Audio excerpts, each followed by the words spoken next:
no capítulo 11, do 12 ao 22. Quem pudesse colocar de pé. Marcos 11, do 12 ao 22. Está escrito assim: no dia seguinte, quando estavam saindo de Betânia, Jesus teve fome. Vendo à distância uma figueira com folhas, foi ver se encontraria nela algum fruto. Aproximando-se dela, nada encontrou a não ser folhas, porque não era tempo de figos. Então ele lhe disse: ninguém mais coma do seu fruto. E os seus discípulos ouviram-no dizer isso.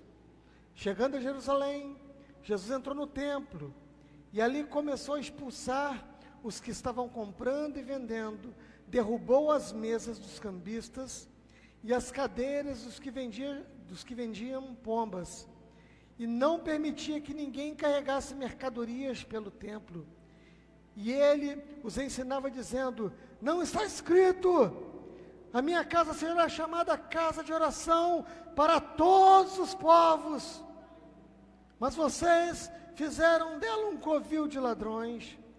Os chefes dos sacerdotes e os mestres da lei ouviram essas palavras e começaram a procurar uma forma de matá-lo, pois o temiam, visto que toda a multidão estava maravilhada com o seu ensino.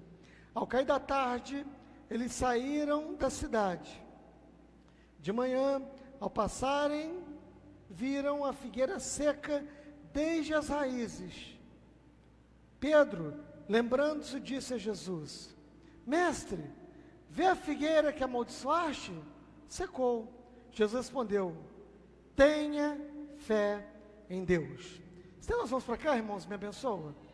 Senhor, em nome de Jesus, Pai, a palavra dessa noite, nós precisamos ouvir a Tua voz. Eu sou apenas o canal, mas o fluir é o Senhor.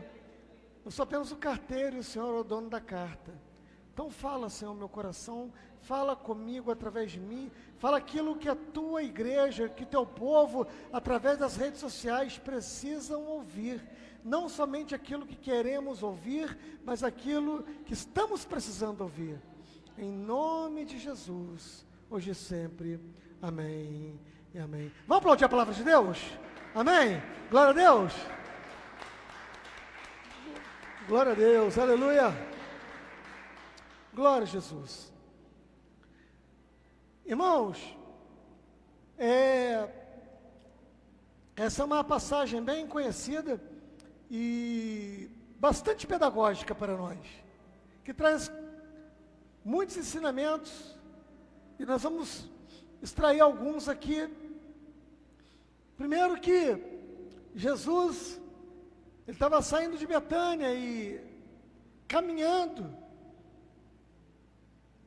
Jesus viu uma figueira que estava com uma aparência ótima.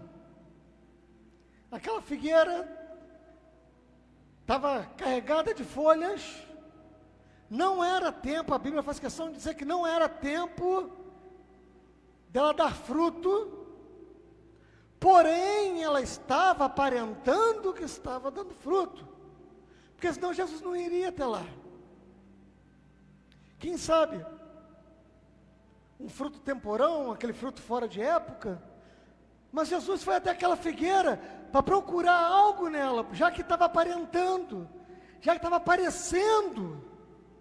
Aquela figueira estava aparecendo, estava com aparência de que estava frutificando demais da conta. Aquela figueira estava ali na aparência da frutificação. Porém, o mestre, ele foi até lá sondar aquela figueira. Ele foi procurar um fruto, e a Bíblia faz questão de dizer que ele foi procurar um fruto. Ver se encontraria nela algum fruto. E ele começou, no meio das folhas, começou a procurar fruto. Não encontrou fruto nenhum naquela figueira. Mas parecia que estava dando fruto, parecia. Mas não encontrou fruto algum. E Jesus lançou uma palavra sobre aquela figueira. Nunca mais ninguém coma fruto de ti. Dali, depois a gente volta nesse assunto, dali Jesus segue. E toda essa caminhada é uma caminhada muito pedagógica, a gente vai aprender muito com isso. Jesus segue, então ele vai em direção ao templo. E chegando no templo, prestem bem atenção, queridos. Você que está me assistindo, prestem bem atenção. Ele chega no templo, ele não encontra um templo cheio de cadeiras vazias, ele não encontra um templo, não, ele encontra um templo cheio, um templo pujante, gente andando para lá, gente andando para cá, as pessoas ocupadas. Quem olhava para aquele templo, nos dias de hoje, com os olhos humanos, carnais e caídos, dos dias de hoje, isso é que é igreja. Que templo maravilhoso, a coisa estava funcionando. Os departamentos estavam a 1000 por hora e a coisa estava rolando ali redondinho. Templo cheio, tudo funcionando. E o mestre chega e se incomoda com aquilo ali. E por que o Senhor Jesus, ele se incomodou com aquilo ali? Primeiro, que havia no templo um espaço pequeno para os estrangeiros adorar ao Senhor. No templo tinha um espaço pequeno que era destinado aos estrangeiros. E a Bíblia, irmãos, ela passa o tempo todo, o Senhor indicando que Ele ama a todos nesse mundo. Vocês vão ver várias passagens durante a Bíblia toda, Deus sempre tratando com o estrangeiro, um carinho todo especial. Jesus, a mulher samaritana, os 10 leprosos que foram curados, que o leproso grato que voltou para agradecer, era um estrangeiro. A mulher Cirofenícia, que gritou lá o Senhor pegou pesado com ela, mas acabou dando a bênção para ela. Ou seja, o tempo todo a Bíblia passa tentando tratar com o estrangeiro. Mas quando Jesus chega no templo, e aquele pequeno pedaço destinado para o estrangeiro estava cheio de quê? De cambistas. Pessoas vendendo, fazendo câmbio, e eu explico para vocês daqui a pouco, e vendendo cordeirinhos ali para ser sacrificados. Isso estava acontecendo onde? No espaço de adoração onde ficava o estrangeiro, irmãos. No espaço de adoração destinado ao estrangeiro. E era vendido, porque muitas pessoas vinham de longe, de locais distantes. Então era cômodo chegar no templo para oferecer sacrifício ao Senhor. Era cômodo a pessoa trazer um carneiro lá do norte de Israel e chegava ali a Jerusalém. Então já tinha ali na igreja um local onde vendia, você comprava e levava para ser sacrificado. Era até uma praticidade.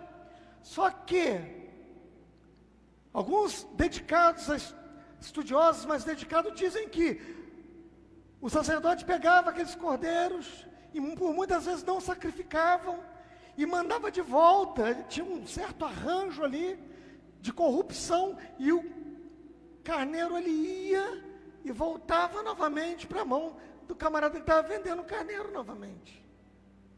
Os cambistas, imagina o falatório que era. Por quê? Porque existia uma moeda chamada didracma. A didracma ela valia 2 denários romanos ou valia 2 dracmas. A didracma é como se fosse hoje uma moeda forte, o euro ou o dólar. Era uma moeda que valia mais. E para pagar, os irmãos que, não para pagar, né? Mas quando eles recebiam alguma bênção, em ações de graças, eles ofertavam em didracma, para cumprir votos com o Senhor. A oferta aceita era só a didracma.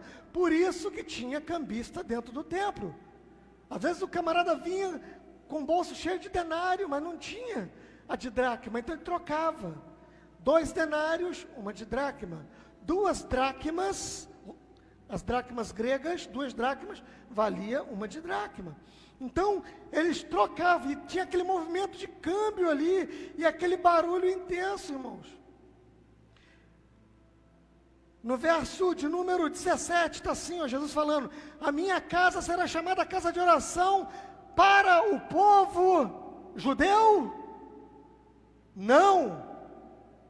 A minha casa será chamada casa de oração para todos os povos.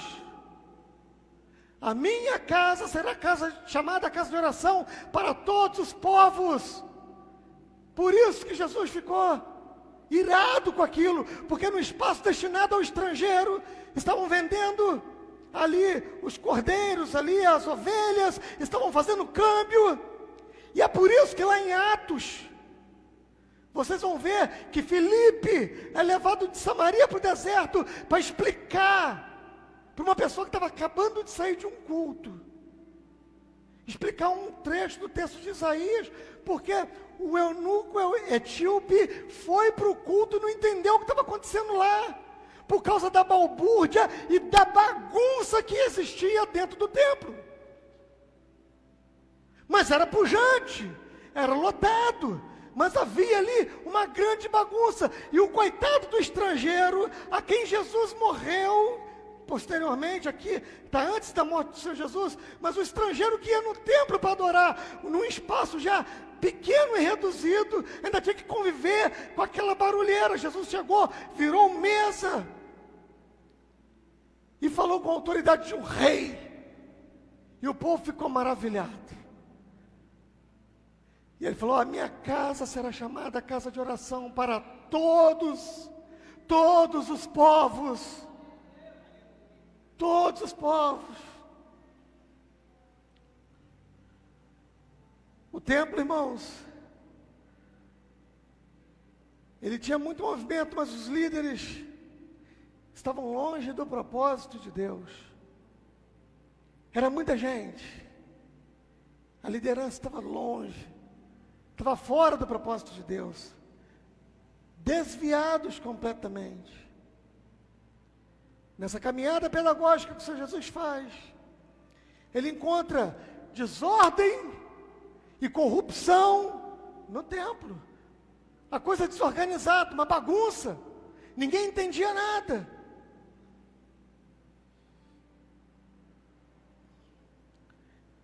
E, irmãos, Jesus, em sua simplicidade, alguém que, humanamente falando,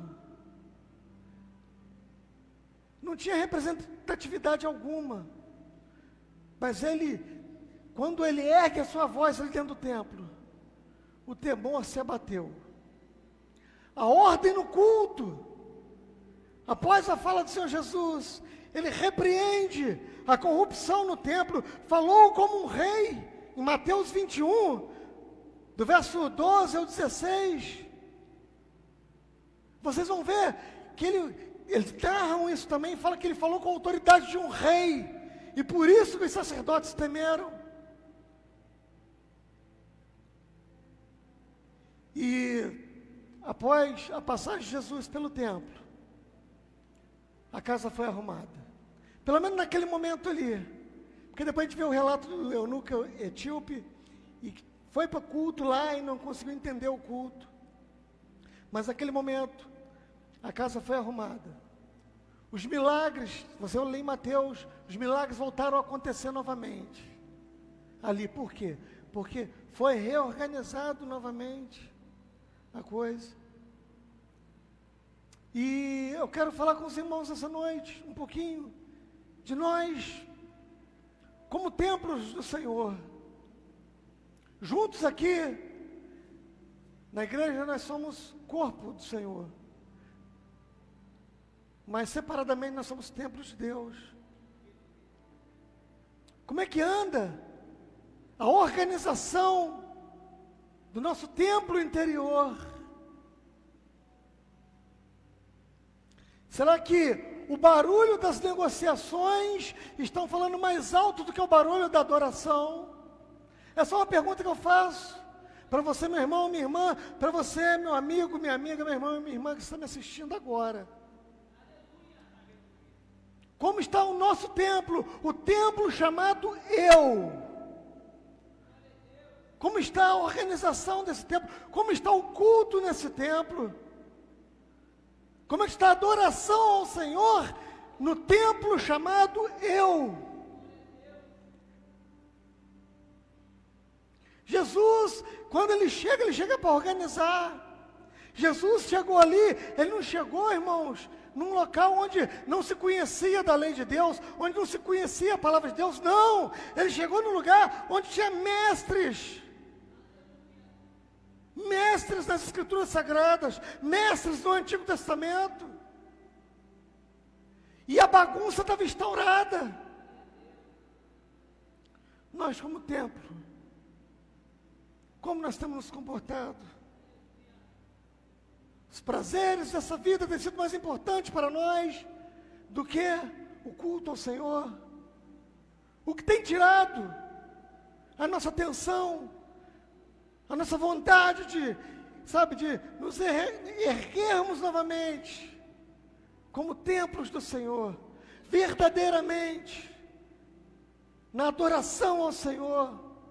Muitos querem viver milagres, querem viver o favor de Deus, e isso é consequência de um templo organizado, de um culto organizado.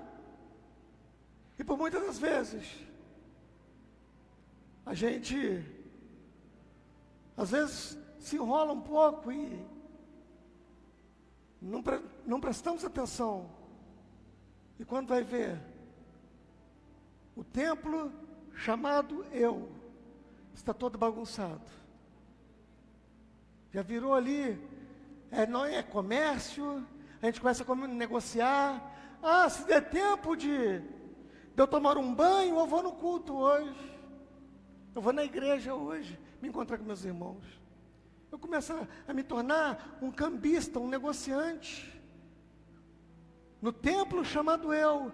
Ah, se não chover, eu vou no culto.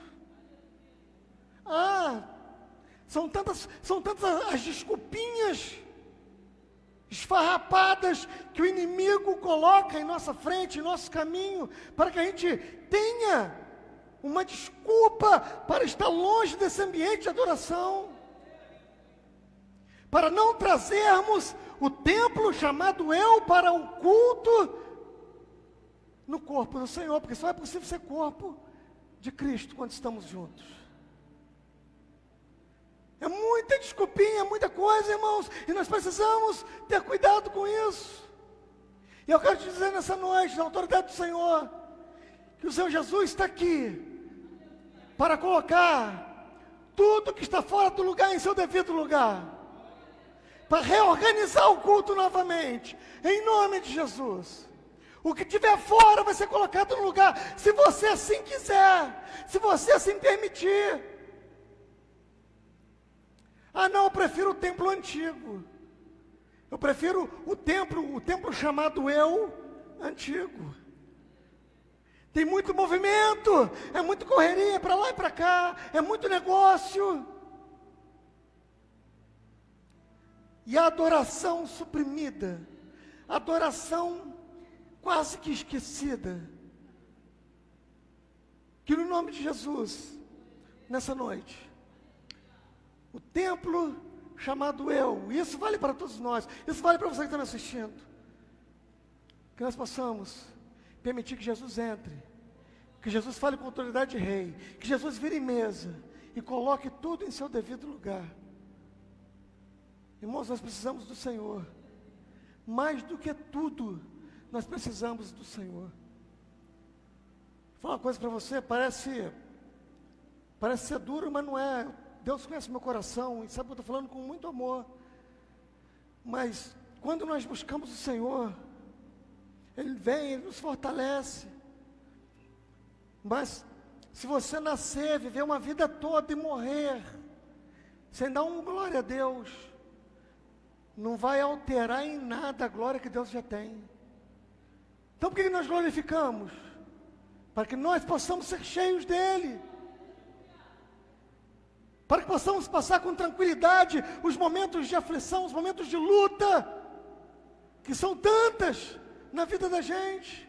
Mas se o templo estiver desorganizado, se o templo ele estiver com corrupção, corrompido com tantas coisas desse mundo,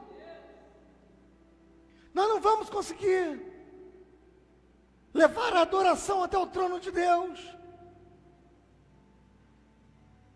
Em nome de Jesus, que o templo chamado eu, e essa é uma reflexão para você fazer, para você que está em casa, me assistindo fazer, o templo chamado eu. Como é que está a adoração no templo chamado eu? Está organizado? Está no seu devido lugar? Tem tirado um tempinho para meditação na lei do Senhor? Para orar ao Senhor? Para ler as Escrituras? Para ler as Escrituras Sagradas? E além das Escrituras Sagradas, ler um bom livro? Procurar correr atrás, aprender? Ainda tem tempo. E Jesus está nessa noite, aqui.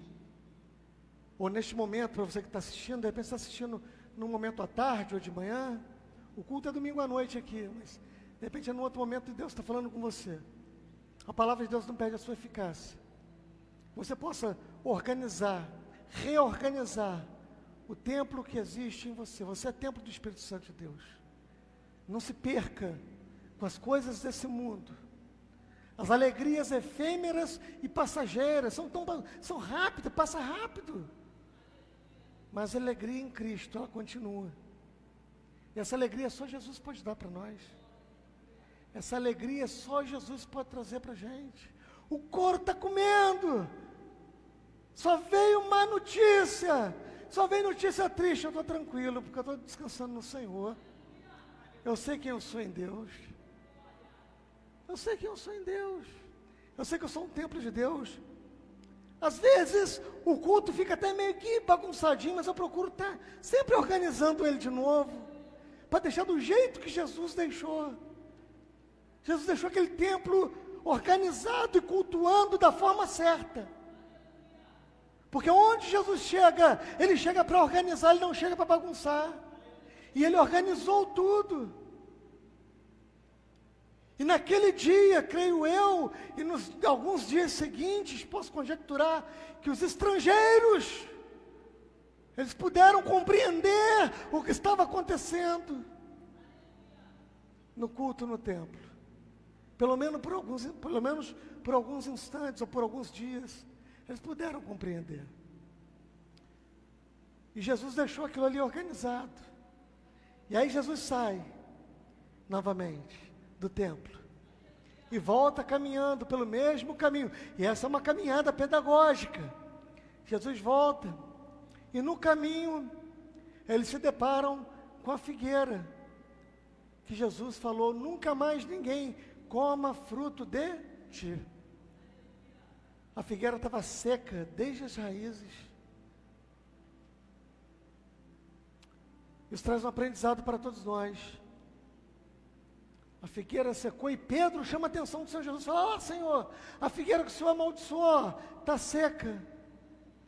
E Jesus, ele vira para Pedro e fala: Mestre, a figueira que amaldiçoaste secou. Respondeu Jesus: tenha fé em Deus. E termina aqui o versículo. Mas por quê? Tenha fé. A figueira secou, tenha fé em Deus?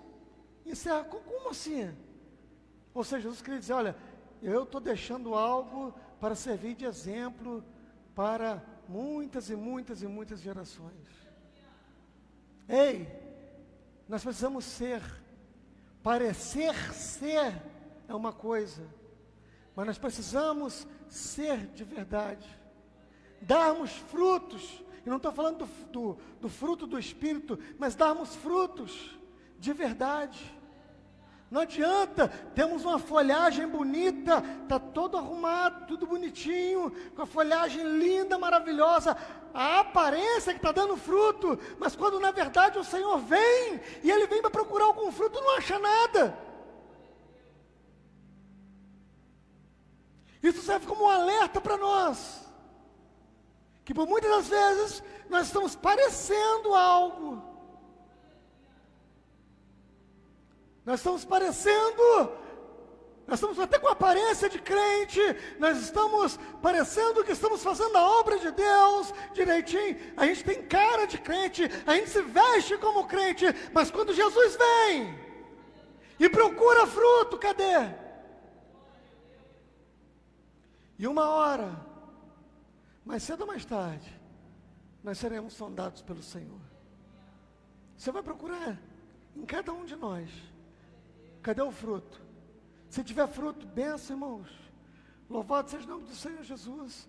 Que você, em casa, possa dar muito fruto, em nome de Jesus. Que essa palavra possa falar alto e forte ao seu coração. Não desista. Sabe, de buscar, de se empenhar na obra do Senhor. Vá e dê fruto. Verdadeiramente.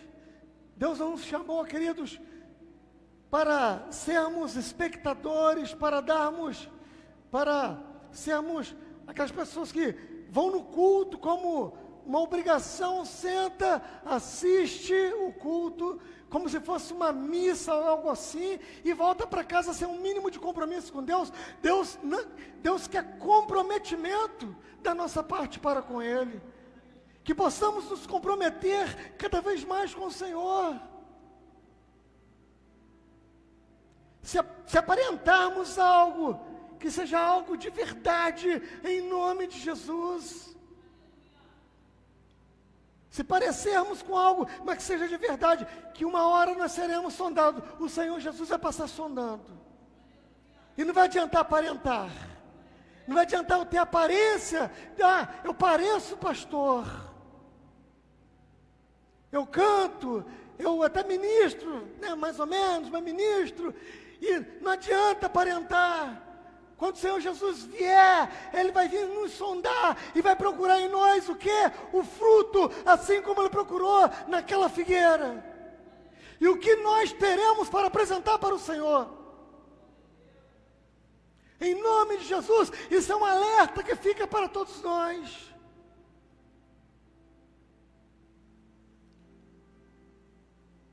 O Senhor virá. Mais cedo ou mais tarde, e vai procurar fruto em nós, assim como aquela figueira,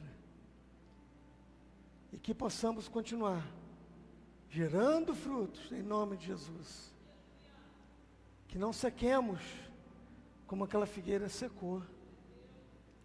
Jesus virou e falou: nunca mais ninguém coma fruto de ti. Já pensou nisso? Uma palavra liberada pelo próprio Deus. Eles foram lá no templo, foi feito o que foi feito lá no templo, voltaram, a figueira já estava seca, não tinha mais nada, porque vivia de aparência, aparentava uma coisa que não era nem tempo ainda de figo, mas estava aparentando, o que estava bombando, o que estava fazendo, o que estava acontecendo. E grande foi a sua ruína, grande foi o seu fim. Terminou seca, da raiz até as folhas, secou tudo. Que fique isso como um despertamento para nós, em nome de Jesus. E que o templo, chamado Eu, ele se reorganize novamente, diante de um comando de uma voz do Senhor Jesus. Que deixemos de viver uma vida de aparência, para viver uma vida de verdade, irmãos. Ai, pastor, mas é tão difícil. É difícil, sim, né? Mas dá para ser feito. Dá para ser feito. Santidade é um estilo de vida que foi colocado pelo Senhor Jesus para nós. E não é impossível. Sede santo como eu sou santo. Jesus não ia colocar algo impossível para a gente fazer, irmãos. Dá para levarmos uma vida de santidade. Sede santo como eu sou santo. E que o Senhor Jesus, já estou encerrando, que o Senhor Jesus te visite, meu irmão, minha irmã que está me assistindo, onde quer que você esteja, Que o Senhor Jesus, Ele te visite, em nome de Jesus, e reorganize tudo que está desorganizado. Em nome de Jesus. E que o templo, chamado eu, possa voltar a sacrificar, a enviar louvor e adoração aos altos céus, em nome de Jesus, e que o nosso louvor e a nossa adoração seja recebida pelo Senhor, e que os nossos frutos possam chegar ao Senhor, que as almas que ganharmos possam chegar até o Senhor, em nome de Jesus. O templo chamado eu, e a figueira que eu não quero ser. O templo chamado eu e a figueira que eu não quero ser esse tipo de figueira, que demonstra uma coisa que não é, mas sejamos verdadeiramente crentes, de verdade, com frutos. Quando o Senhor Jesus passar debaixo das folhas procurando, ache, e não poucos, mas muitos frutos. No caso daquela figueira não tinha fruto nenhum, só aparentava, mas não tinha fruto algum. Em nome de Jesus, você receba essa palavra. Então, uma palavra de bênção para você nessa noite. Em nome de Jesus. Que através dessa palavra, você que está me assistindo de casa, o Senhor Jesus possa colocar em ordem tudo que está desorganizado.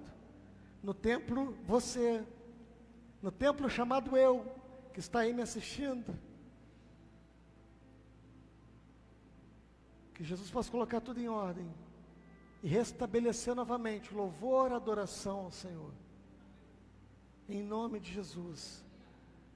E você, meu irmão em Cristo, que está vivendo uma vida de aparência, está aparentando algo, parece que está dando fruto, parece que está tudo muito bonito, está parecendo só. Em nome de Jesus, nessa noite, que você possa tomar uma postura diferente, e não só de aparentar, para que você possa realmente dar fruto, frutificar na obra do Senhor, em nome de Jesus. Eu desejo toda sorte de bênção para a sua vida, você que está me assistindo, você que está aqui na igreja, toda sorte de bênção para a sua vida. Reorganize o culto. Se eu estou demonstrando algo que eu não sou, que nos organizemos e passamos a realmente frutificar.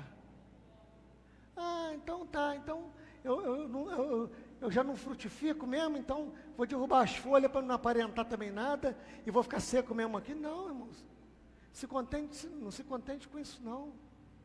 Faça a obra de Deus, pregue a tempo, pregue fora de tempo, anuncie o Senhor. Quantos amigos você tem no WhatsApp seu? Fala de Jesus para ele. Manda uma mensagem, Jesus te ama. Manda em rede, manda em linha, mensagem de linha, para geral. Você já vai estar fazendo a obra de Deus. Amém, queridos? E que Deus possa te abençoar, te dar uma semana abençoada, coberta pela boa mão do Senhor. Você tem uma semana de lutas, mas também de vitória. Porque se não tiver luta, como é que vai vencer, né? Então tem uma semana de luta, mas também de muita vitória. Porque é Ele que nos garante a vitória. Amém, queridos? É o Senhor Jesus que nos garante vitória. Nós nos confiamos nele, nós nos alegramos nele. Se tem alguém que a gente pode tirar uma ondazinha, é no Senhor Jesus, né? Nós podemos nos gloriar no Senhor. A Bíblia manda nos gloriar no Senhor. Vamos tirar uma ondazinha? Vamos? Não, eu estou tranquilo, o Senhor Jesus está no controle de todas as coisas. Em nome de Jesus. Hoje é dia do culto no templo chamado eu voltar ao centro da vontade do Senhor Jesus. E a figueira, que só aparentava, agora vai começar a dar fruto, pelo poder e autoridade do nome de Jesus. Amém, queridos? Vamos aplaudir ao Senhor com a nossa melhor salva de palmas. Amém. Glória a Deus. Glória a Deus. Glória a Deus. Aleluia.